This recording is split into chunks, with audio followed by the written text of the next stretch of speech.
고린도후서 11장에도 이런 문제가 생깁니다. 4절 보시면 바울이 우리가 선포하지 않는 이 고린도 교회 이야기하고 있거든요. 우리 이제 사도 바울과 일행들은 고린도 교회 가가지고 오직 예수만 전했지 않습니까? 십자가만 자랑한다고 고린도전서 쭉 그런 내용들을 말씀하잖아요. 근데 나중에 보니까 바울이 떠나서 나중에 들은 소식을 보니까 무엇을 선포했다고 얘기해요. 다른 예수, 다른 영, 다른 복음, 이 세 가지 문제가 생기는 거죠. 그러니까 전혀 다른 문제를 그들이 어떻게 했대요? 4절 끝부분에 잘 용납했다, 받아들였다는 얘기예요. 그럼 바울이 열심히 고린도 교회에서 3년 이상으로 가르쳤잖아요. 거기 머물면서. 또 나중에 아볼로도 율법 가지고 얼마나 잘 설명을 했습니까?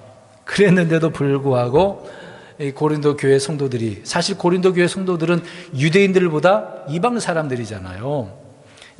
제대로 교육을 받았음에도 불구하고 이들은 이렇게 잘못된 것들을 잘 용납했다, 받아들였다라고 이야기를 하고 있습니다. 그래서 바울이 염려한 거예요. 오늘 그래서 11장 표제에 보면 바울의 염려라고 써 있잖아요. 바울이 얼마나 염려를 많이 했겠어요. 성도들이 제대로 성장해서 말씀을 가지고 살아가야 되는데 엉뚱한 다른 것을 가지고 그것이 옳다라고 해버리고 있으니 답답했던 것이죠. 답답한 것을 떠나서 염려까지 한 겁니다. 그렇게 가버리면 어떻게 된다라고 이야기할까요? 오늘 이제 제목도 그렇지만 3절에도 보면은 어떤 일이 벌어져요? 그리스도 안에 있는 단순함에서 떠나게 되어지면 부패한다. 이제 그런 내용을 언급을 하고 있습니다. 그래서 우리는 우리는 단순해야 돼요. 킹제임스 성경을 보신 분들은 정말 단순해야 됩니다. 복잡할 필요가 없어요. 오늘 이제 이 단순함에 대한 이야기를 하려고 하는데, 이 바울의 염려를 우리가 한번 생각해 보려고 합니다. 바울이 1절에 용납하라고 이야기하죠. 자기 어리석은 것. 어리석은 것은 아니에요. 그들에게 뭔가 말씀을 이해시키려고 이런 이야기를 하고 있는 거죠. 이제 2절에 보면 바울이 질투했다고 합니다. 물론 하나님의 질투로 질투한 그런 내용을 언급을 하는 거죠. 근데 우리 그리스도인들을 어떻게 표현하는지 한번 보세요. 우리 믿는 사람을 어떤 사람으로 표현하고 있습니까? 순결한 한 처녀라고 언급을 하죠. 이 한 처녀, 우리 잠깐 생각해 보면 성경은요, 많은 부분에 있어서 우리 그리스도인들을 주님의 몸, 성전, 또 지체라고 하기도 하고 주님의 군사, 그리스도의 군사잖아요. 또 하나님의 아들들이라고 표현하고 있고 제자라고 표현하고도 있고 성도라고도 이렇게 표현합니다. 그러나 그런 부분 가운데 우리는 신부다라고 하는, 한 처녀다라고 하는 이런 단어가 우리에게는 더 와닿게 되어집니다. 이게 가장 큰 중요한 의미의 말씀이라는 것을 알 수가 있어요. 물론 우리는 주님의 몸이고 신부인데 이런 내용들을 우리가 신약에 와서 바울을 통해서 말씀해 주지 않았습니까? 구약의 대언자들에게는 계시가 안 됐기 때문에 잘 모르죠. 피부에 와닿지도 않고. 창세기 2장에 보면 아담을 주님께서 만드시고 혼자 있는 것을 너무 이제 외로우니까 누구를 주려고 하신 거죠? 우리가 알고 있는 이브, 이제 발음 문제의 하와라고 하는데, 이제 그 아내를 주려고 아담을 어떻게 하십니까? 깊은 잠 들게 하시는 거죠. 이 깊이 잠들게 하는 것은 무엇을 의미한다고 그랬어요? 죽음. 여러분, 아무리 깊은 잠을 잔다 하더라도 옆에서 막 흔들면 어떻게 됩니까? 일어나죠. 근데 깊이 잠들게 한 다음에 아담의 무엇을 취하시죠? 갈비뼈. 여러분, 갈비뼈 얼마나 이게 아파요. 건들면 쉽게 부러지는 거잖아요. 그 갈비뼈를 취해서 누구를 만들죠? 이브를 만들죠. 여러분, 이거 뭐 간단한 내용처럼 보이지만 아담의 입장에서는 얼마나 고통스럽겠어요. 그러니까 죽어야만 하는 거죠. 죽어야 누가 나오니까? 이브 아내가 나오니까. 예수님께서 죽으실 때 로마 병정에 의해서 어디에 창에 찔리셨죠? 옆구리. 이제 저번에 설교했잖아요. 몇 번째 뼈라고 그랬습니까? 갈비뼈라고 그랬습니까? 이거 잊어버리셨어요? 7번째예요? 5번째. 5번째. 5번째 찌르면 즉사 심장하고 바로 연결되기 때문에 그래서 이제 굉장히 고통스러운 죽음이 되는 거죠. 그러니까 그 옆구리 이 갈비뼈를 찔려서 죽으셨기 때문에 죽으신 이후에 신부 아내가 나오게 되어지는 거죠. 죽어야, 그러니까 신랑이 죽어야 아내가 나오는 겁니다. 이제 그런 관계를 사도 바울은 그걸 연결해서 에베소서에서 설명을 하잖아요. 그래서 이건 신비다라고 이야기합니다. 이건 알 수가 없어요. 그냥 둘이 한 몸 됐다라고 뭐 그렇게 나오고 한 몸이다. 이게 신비적인 거예요. 사람의 머리로 이해가 안 되는 거죠. 근데 하나님은 그렇게 아담과 이브를 만들어 놓고 예수님과 신랑이시잖아요. 그 신부를 연결시켜서 말씀을 해주고 있다라는 것을 알 수가 있습니다. 그러니까 그런 부분 속에서 이 신부가 어떤 존재냐, 오늘 바울은 순결한 한 처녀다. 이 처녀인데 순결해야 되는 거잖아요. 처녀가 순결하지 않으면 어떻게 됩니까? 남편 되려고 하는 사람이 이런 사실을 알게 되면 어떻게 할까요? 그래서 요셉도 마리아를 어떻게 하려고 그랬어요? 임신했다고 하니까 이거 불결하다고 생각을 한 거잖아요. 임신할 수가 없는 건데, 물론 성령으로 임신하게 해서 그렇게 된 것이지만, 그러니까 어느 남자가 결혼을 하려고 했는데 아내가 순결하지 않으면 아내로 받아들일 수 있겠습니까? 그럴 수는 없는 거죠.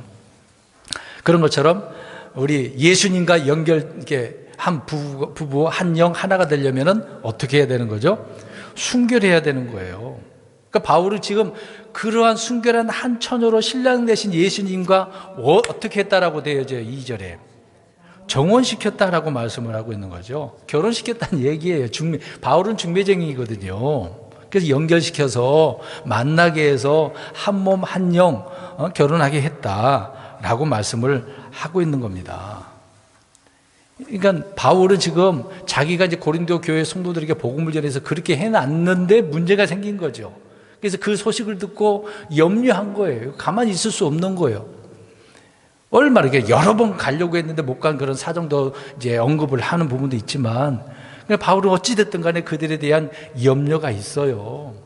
뱀이 어떻게 했기 때문에. 이불을 어떻게 했다고 그러죠? 간교함으로 속였기 때문에. 생각해 보세요. 뱀이 간교하잖아요. 속이는 자고 살인자고 거짓말쟁이잖아요. 근데 그 간교함, 교활함이 얼마나 놀라운데요. 그리고 루시퍼는, 사탄은요, 지혜로운 자거든요. 그렇게 지음을 받았어요. 다니엘도 지혜롭다고 말을 하는데 다니엘보다도 더 지혜로운 자가 이 사탄이거든요. 근데 이 사탄이, 뱀이 이브를 속인 것처럼 그리스도 안에 있는 그 단순함에서 성도들이, 우리 마음 가운데 주님의 단순함이 있잖아요. 그 단순함을 어떻게 해버린다고 이야기합니까? 떠나서 부패시켜버린다. 이 부패라는 말을 우리가 잘 알죠. 썩은 거잖아요. 썩으면 우리가 썩은 음식 먹을 수 있습니까? 못 먹어요. 우리가 집을 지을 때, 옛날에 나무로 지을 때 썩은 나무로 집을 지을 수 있습니까? 못 져요. 나중에 지어놨는데 썩으면 그걸 갈아치우죠. 썩으면 무너지는 거 아니겠습니까? 부패한 것을 누가 좋아하겠어요? 바울은 순결한 처녀를 지금 언급합니다. 부패해서는 안 된다는 이야기죠. 우리가 이스라엘 백성들 한번 생각해 보세요. 이스라엘 백성들은 처녀라고 이야기하지 않습니다. 처녀들이라고 이야기하지. 근데 이스라엘 백성들은 하나님 앞에 어떤 상태가 됐어요? 순결한 모습을 보였습니까? 그러진 않죠. 그들은 가나안 땅에 들어가서 섞여 살고 우상의 것들을 받아들이고 하나님의 교리의 말씀을 다 팽개쳐 버렸던 거죠. 그들은 더럽혀졌어요. 더러운 자들이에요. 그러니까 그들을 깨끗하게 하려고 하나님은 갈아엎으신 일을 한 거죠. 그래야만 새롭게 되니까. 그들을 그래서 심판을 한 부분이 있지 않았습니까? 또 그들은 그래서 이혼당했다라고 표현도 합니다. 하나님은 이스라엘 백성들과 결혼했다라고 이야기하는데 이혼했다 또 표현을 해요. 그럼에도 그들과 다시 결혼하기 위해서 또 복음을, 말씀을 대언자들 통해서 전하게 되었던 거죠. 우리 그리스도인들은 이렇게 주님의 복음의 말씀을 통해서 예수님과 결혼한 한 순결한 처녀인 거죠. 물론 지금 결혼한 상태는 아니에요. 우리가 공중으로 하늘 올라가면 저 하늘에서 결혼식을 올리게 될 겁니다. 약속은 지금 말씀은 받아놓고 있는 거죠. 아무튼 우리는 그래서 예수님이 신랑이고 우리는 신부. 그런데 그 신부가 어떤 처녀? 순결한 한 처녀다. 지체들은 여럿인데 하나라고 표현하잖아요. 하나. 여러분 생각해 보세요. 육체가 둘이 있는데 갑자기 섞였어. 그럼 우리 예전에 샴쌍쌍둥이 아세요? 어떻게 되죠? 몸이 이렇게 머리가 두 개예요. 지금 그런 의미는 아니라는 거죠. 한 육체를 이야기하는 거예요. 육체가 하나가 됐다는 의미가 한 몸이 됐다는 그런 의미가 아니라 한 육체를 이야기하는 거죠. 지체는 여럿인데 두 몸은 둘인데 근데 하나다라고 표현을 하고 있는 것입니다. 자, 그런 바울이 지금 걱정을 염려를 하고 있어요. 바울의 이 염려를 우리가 생각해 보려고 합니다.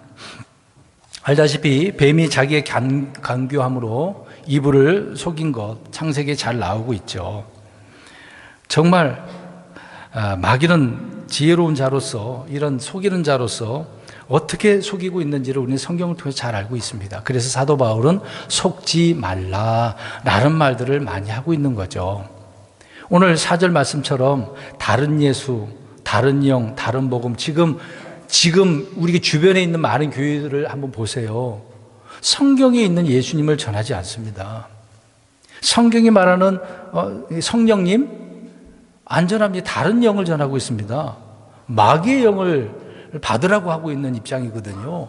그리고 복음도 순수한 복음인데 더럽게 섞여진 잘못된 복음을 섞어서 많이 전하고 있잖아요. 오직 순수한 말씀 그 복음만이 선포되어야 되는 건 아니겠습니까? 저 같은 경우에는 그냥 성경에 있는 이야기만 많이 합니다. 예화도 많이 안 하고요. 물론 필요하면 하겠죠. 근데 하나님의 말씀은 그 자체로 능력이 있고 순수하기 때문에 언제든지 능력이 나타날 수밖에 없습니다. 말씀은 매이지 않는다 그랬거든요. 어린아이라 할지라도 그 말씀 그대로만 가르치잖아요. 나중에 크면 그대로 생각나서 성장할 수밖에 없는 거거든요. 근데 어렸을 때서부터 오늘 여기 4절처럼 다른 예수, 다른 영, 다른 복음 전한다고 생각해 보세요. 나중에 커서 어떻게 하겠습니까? 전혀 다른 생활을 하게 되겠죠. 올바르지 않은 신앙생활을 하게 될 것이란 말입니다. 그래서 바울은 그런 면에 있어서 지금 염려를 하고 있는 거죠. 그래서 성경은 반복해서 속지 말라라고 말씀을 하고 있습니다. 성도들이 진리에 굳게 서 있지 않을 때는 쉽게 속게 되어집니다.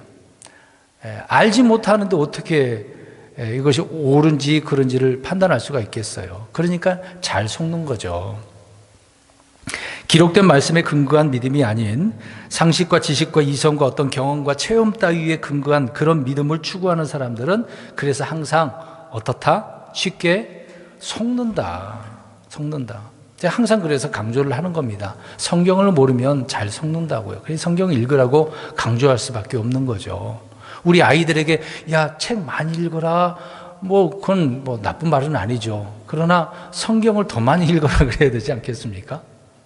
읽으면 읽을수록 알고 싶은 마음이 생기니까요. 궁금증이 생기니까요.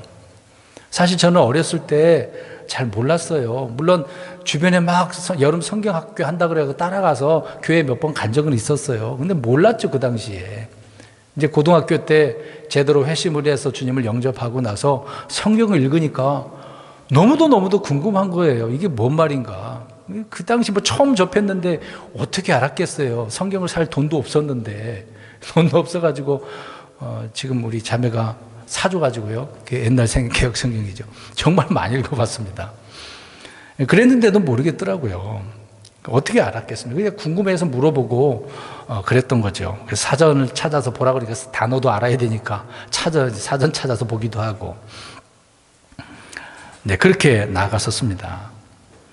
아무튼 우리가 어떤 지식과 경험에 의함나면 안 되는 거죠. 성경에 있는 사실들을 알아야 되니까. 그래서 하나님의 진리는 다른 표현으로는 단순하다고 그래요.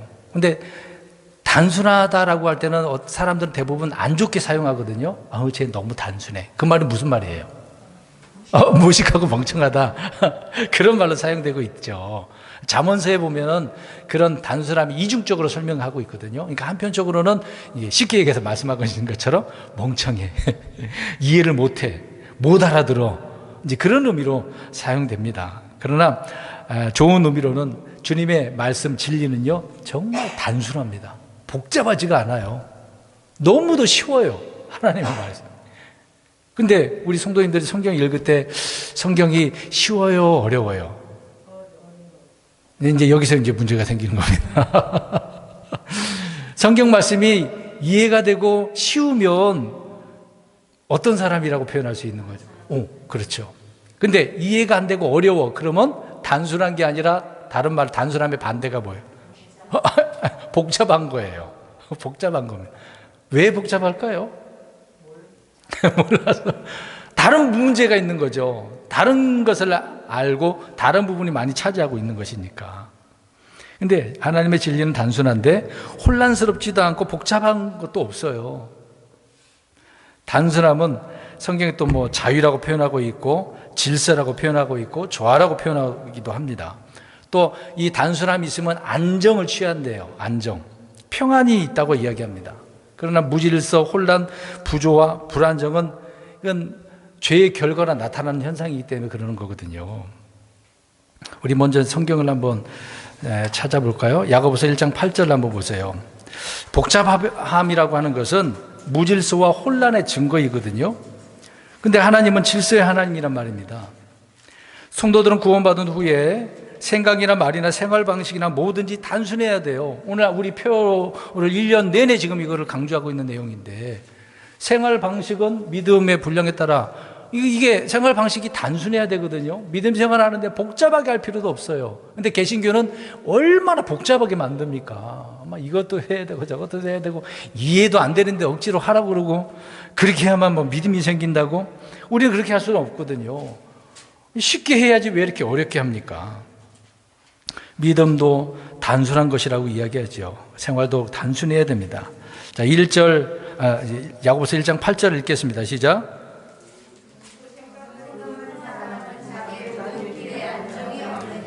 예. 몇 가지라 그랬어요? 두 마음 두 생각 가진 자들은 뭐가 없어 끝에? 불안정하다는 얘기예요. 그러니까 늘 혼란스럽고 막 뭐 안절부절이죠. 어떻게 해야 돼? 어떻게 해야 돼? 모르니까 뭐 여기 가서 저기 가서 두들기고 힘들죠. 그러니까 야고보 기자는 두 마음 두 생각 가지지 말라는 거죠. 그럼 우리가 주님을 생각할 때 어떤 마음이어야 돼요? 어떤 생각이어야 돼요? 한 생각만, 오직 예수님만 생각, 다른 걸 하지 말라는 거죠. 두지도 말고 생각하지도 말고 말하지도 말고. 성경은 그리스도 안에 있는 단순함이라고 이야기합니다. 그리스도 안에 있는 단순함이에요. 밖에 있는 거 아니고. 그 단순함에서 떨어지는 것이 부패라고 오늘 사도 바울은 말씀을 하고 있습니다. 그러니까 단순함이 복잡함이 되게 되어지면 어떻게 되느냐? 오늘 바울의 염려가 어떻게 되는 거죠? 부패한다, 변질된다 라고 이야기하는 겁니다. 부패라는 말은 변질된 거죠. 썩은 거잖아요. 온전한 상태에서 다른 것이 된 거 아닙니까? 변질될 수 있는 거예요. 우리 기독교 역사를 한번 보세요. 순수 기독교 역사는 오직 성경이거든요. 근데 우리가 특히 중세에 와서 보면 극도로 드러난 사실이잖아요.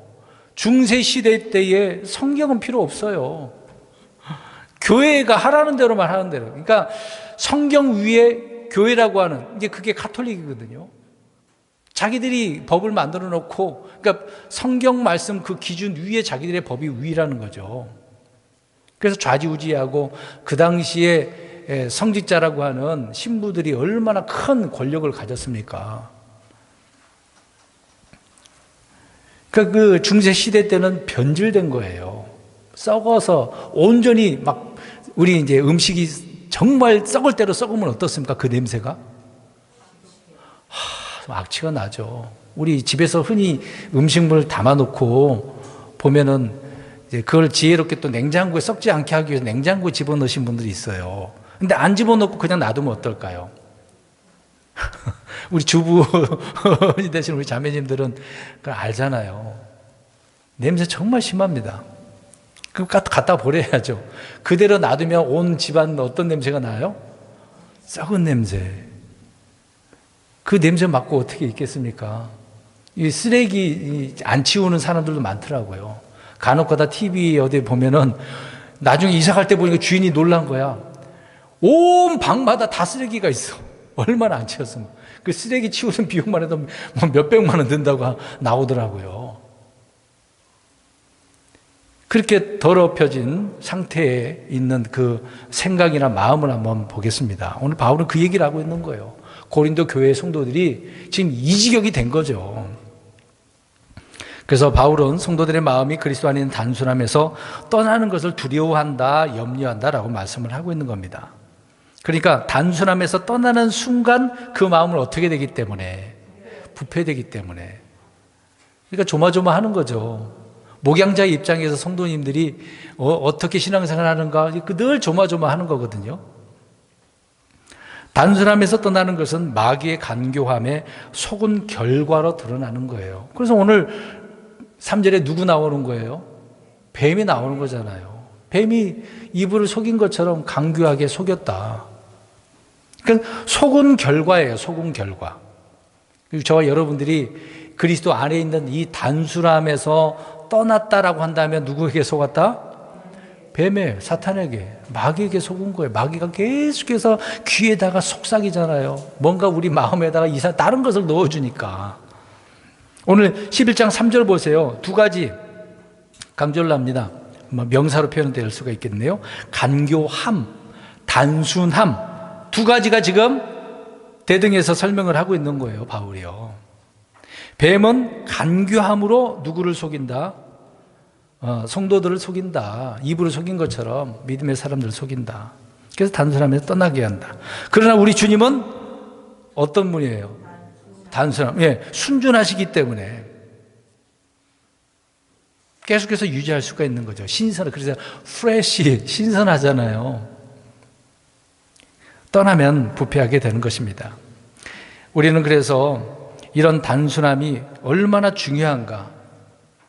원리와 원칙이 문제라는 거죠. 원리와 원칙. 이 단순함을 다른 표현을 한다면 원리, 원칙. 원칙을 지키자, 원리를 지키자. 우리 흔히 이제 정치인들이 항상 이 법의 문제잖아요. 법을 지키면 불안할 필요가 있나요? 도망 다닐 필요가 있나요? 이번에 법무부 장관 되신 분이 그런 표현을 잘한 것 같아요. 잘못한 사람들은 늘 불안하고 떨고 도망 다니고 죄인이니까 그런다는 그런 표현을 하더라고요. 우리가 원리, 원칙을 지키게 되어지면 불안할 것도 없고 불안정할 필요도 없고 속을 수도 없는 거죠. 그리스도 안에 있는 단순함은 무지가 아닙니다. 성경에는 아까 이제 잘못된 표현으로 단순함이 어떤 무지, 무식, 어리석음 그런 말로 사용되긴 하죠. 그러나 그리스도 안에 있는 단순함은 무지가 아니라 잘 들으세요. 여기 성경에다 옆에다 좀 써두셔도 좋을 것 같아요. 계시의 빛과 조명으로 진리를 깨달음을 얻는 단순함이다라고 우리가 보셔야 됩니다. 좀 어려운 부분이라고 볼 수가 있는데, 그러니까 주님께서 조명을 딱 비춰주니까 진리를 어떻게 된다? 깨닫는 거예요. 요한복음 1장으로 우리 이해해 보겠습니다. 빛이 비춰졌는데 어둠이 깨달아요? 못 깨달아요? 못 깨달았다 그러잖아요. 근데 깨달아져야 되거든요. 빛이 비치면 어둠은 사라져야 돼요. 그럼 밝게 비춰진 안 보였던 것이 보여줘야 되는 거잖아요. 바로 이 단순함이라고 하는 것이 그렇습니다. 몰랐던 건데 밝게 깨닫게 되어졌어. 그래서 믿어지게 되는 거죠. 그런 의미로 말씀을 하고 있는 겁니다. 여러분, 우리가 무엇이든지 모를 때는 쉬워요, 어려워요? 어렵죠, 당연히. 모를 때는 어렵죠. 알기 전에는 막 복잡하고 어둠 속에서 항상 막 혼란스러운 거죠. 막 뒤집는 거야. 이게 도대체 어떻게 가야 되지? 어떤 길로 가야 되지? 어떤 것이 옳지? 복잡한 겁니다. 그러나 깨닫고 나면은요, 정말 쉬워요. 여러분, 미로 한번 생각해 보세요. 미로. 간혹 가다가 막 영화에도 나오고 그러잖아요. 미로를 만들어 놓고 가보라 그래요. 바로 밑에서 걸어 들어가면은 어떻습니까? 밖으로 나갈 수 있어요, 없어요? 없어요. 헤매요. 표시를 하지 않는 이상은 왔다 갔다 막 수백 번, 수천 번 해야 제대로 바깥으로 찾아 나갈 수 있지 않겠습니까? 그런 미로처럼 얽혀 있던 것들이, 또 실타래처럼 엉켜 있던 것들이, 여러분 낚시해 보신 분들은 알 거예요. 낚싯바늘이 막 꼬여봐요. 그러면 안 되잖아요. 그걸 풀어야 돼. 자, 그런 것들이 풀어져서 명료하고 단순해져야 되는 거거든요. 그러니까 어려웠던 것들이 쉬워지는 것이 이 단순함이다라고 이야기합니다. 그러니까 성경을 아까 최종 권위로 인정을 하면 성경이 이렇게 말하고 있네 그러면 어떻습니까? 결과는 단순하잖아요. 얼마나 쉽습니까? 어려울 게 하나도 없어요. 성경이 말하는 대로만 믿으면 바르게 나눠야 되겠죠. 그걸 그대로 믿으면 될 거 아닙니까? 복잡하게 누가 이렇더라 저렇더라 아무 의미가 없어요. 세상에 유명한 사람이 이런 말 한마디 던지면 사람들은 벌벌벌 떨어. 그 말 때문에. 진짜 그렇게 될 줄 알고. 다시 말씀드립니다. 주님의 그 계시의 빛이 비춰지게 되어지면 진리를 깨닫게 되어지니까 어떻게 된다? 단순하게 된다. 그러면은 오늘 마귀가, 뱀이 아무리 속여도 부패돼요, 안 돼요? 안 돼. 속지 않으니까. 이 단순함에서 떠나지 않는 거죠. 뻔히 알고 있는 사실을 내가 왜 이거를 버리고 떠나겠습니까? 모르니까, 속이니까 속아 넘어간 거죠. 그래서 부패되는 거죠. 우리 성경 한번 읽어보겠습니다. 잠언서 8장 9절 읽겠습니다. 그러니까 명백하면, 명료하면은요, 올바르 돼요. 오늘 이런 성도가 되어야 됩니다. 지금은 혼란의 때거든요. 이런 때 주님께서 우리에게 어떠한 사람이 있어야 되는지를 말씀하고 있습니다. 잠언서 8장 9절 읽겠습니다. 시작.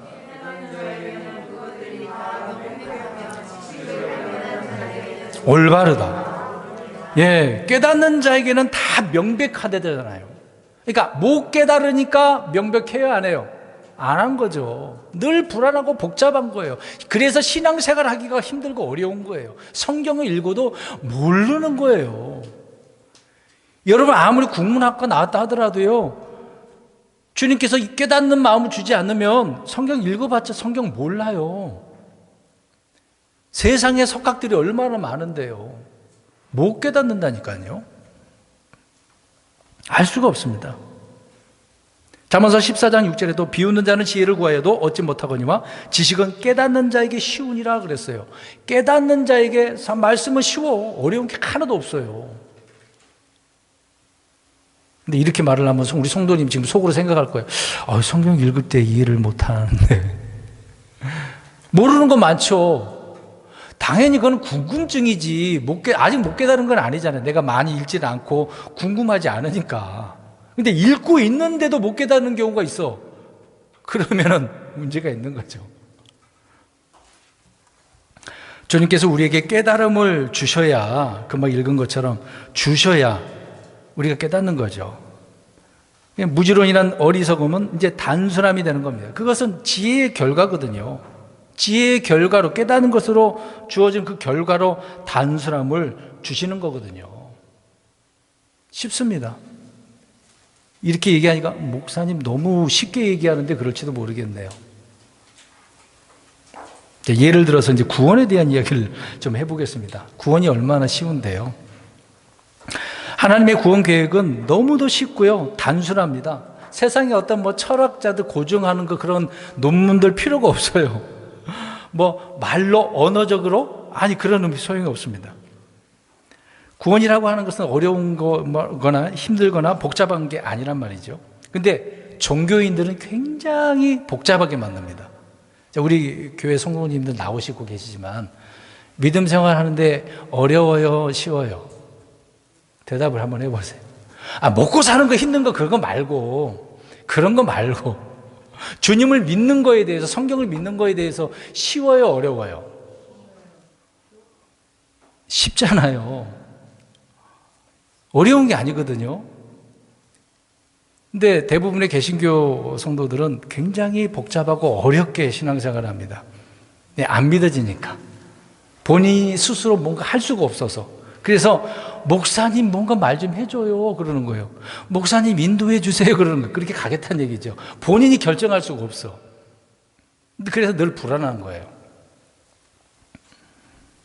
그래서 종교인들은 늘 복잡하게 뭔가 만들려고 해요. 그래서 뭔가 만들어서 신앙생활을 하려고 하는 거죠. 그리스도의 증인들은요, 구원을 매우 단순하게 증거를 한 사람들이었습니다. 학자들은 그러나 성경이 매우 어려운 책이라고 진리를 복잡하게 만들죠. 신학교 가잖아요. 복잡해서 못 믿겠어요. 너무도 이 신학이 어려워. 왜요? 그 신학도 성경을 근거로 해서 잘 만들면 좋은데 사람의 말이 추가가 되다 보니까 굉장히 어렵게 됐습니다. 구원이라고 하는 것은 정말 단순해요.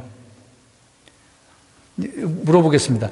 구원이라고 하는 것을 배워야 될까요? 그럼 어떻게 해야 되겠습니까? 우리 성도님 아시는 데 한번 답변을 해보세요. 구원은 배워야 됩니까? 믿기만 하면 되는 거잖아요. 예수님이 내가 구원이야, 나를 믿으면 구원받아 라고 하셨어요. 어떻게 하기만 하면 되죠?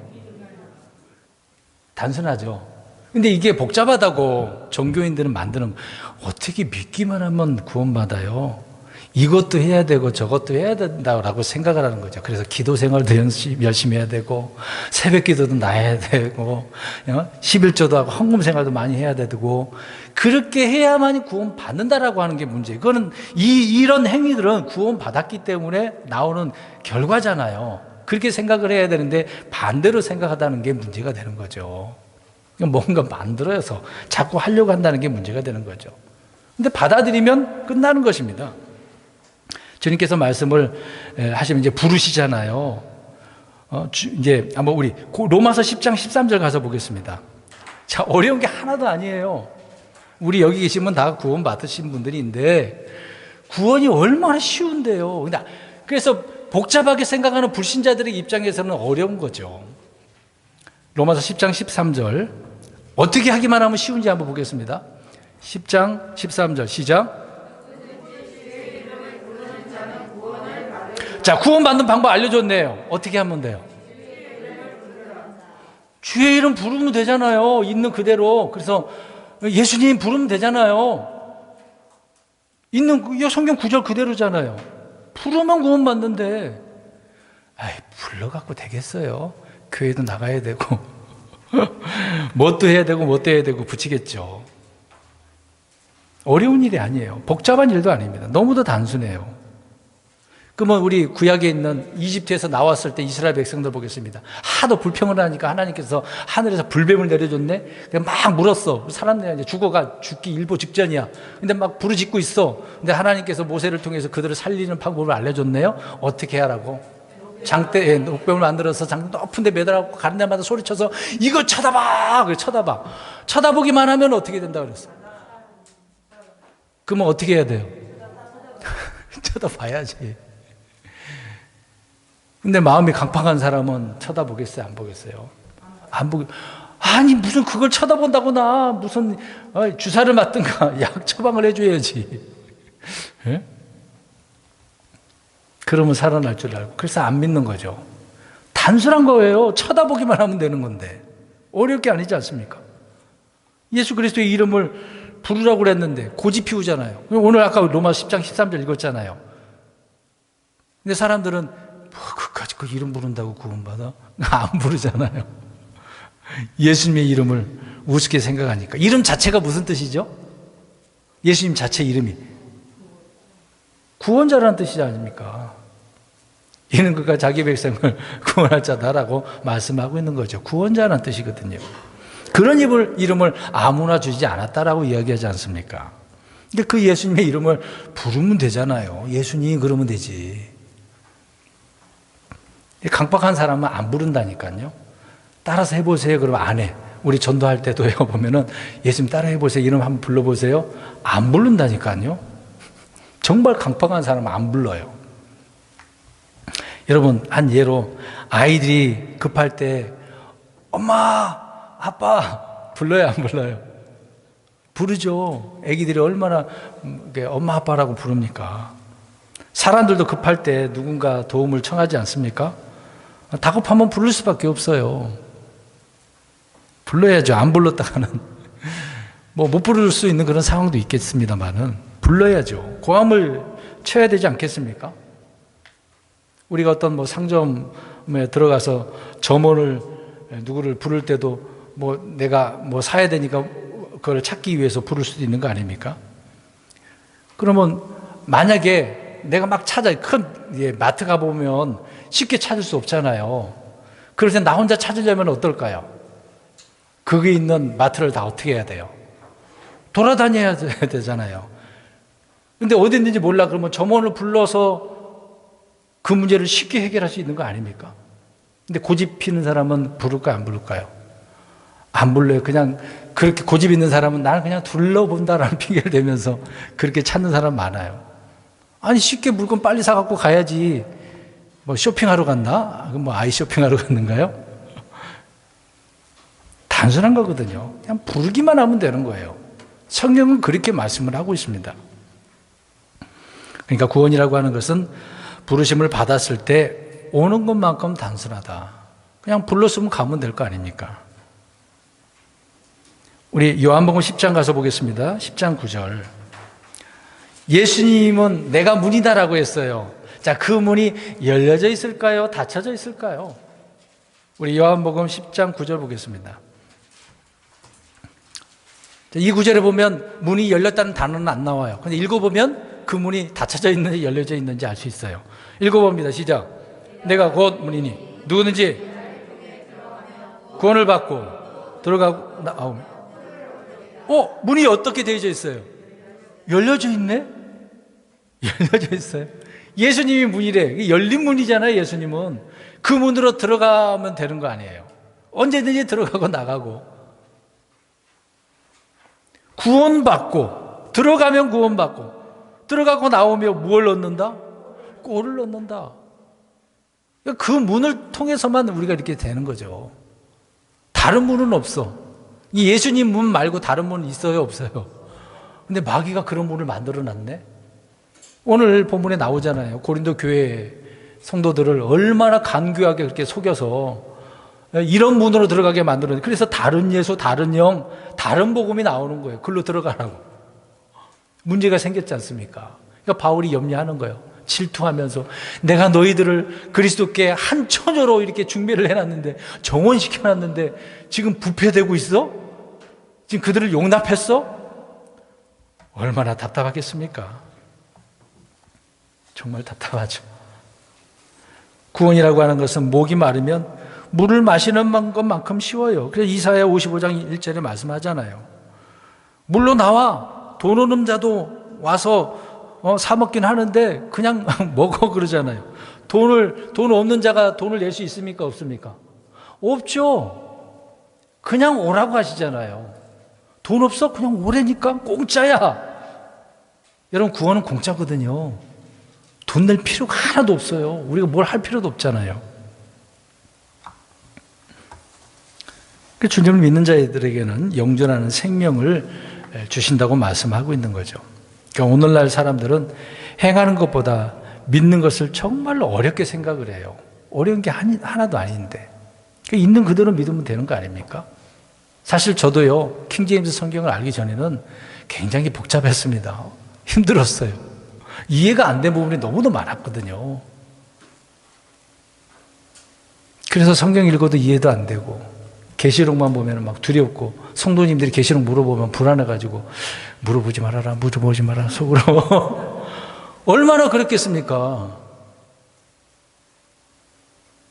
근데 알고 나서 너무도 쉬우니까 쉽게 가르쳐 드리는 거죠. 근데 이것도 몰라가지고 아까 처음에 얘기했던 것처럼 재림 예수를 이 땅에 오시는 예수님을 알아야 된다고 선포해야 된다고 문제가 생기는 거죠. 그러면 다른 거를 가르치고 있는 거잖아요. 지금 그리스도인들에게는 그걸 가르쳐야 될 것들이 아닌데 물론 알아야 될 것이라고 한다면 알기는 알아야 되겠죠. 근데 그 계시록은 우리에게 적용되는 것은 아닌데 거기에 자꾸 몰두하니까 문제가 되는 것입니다.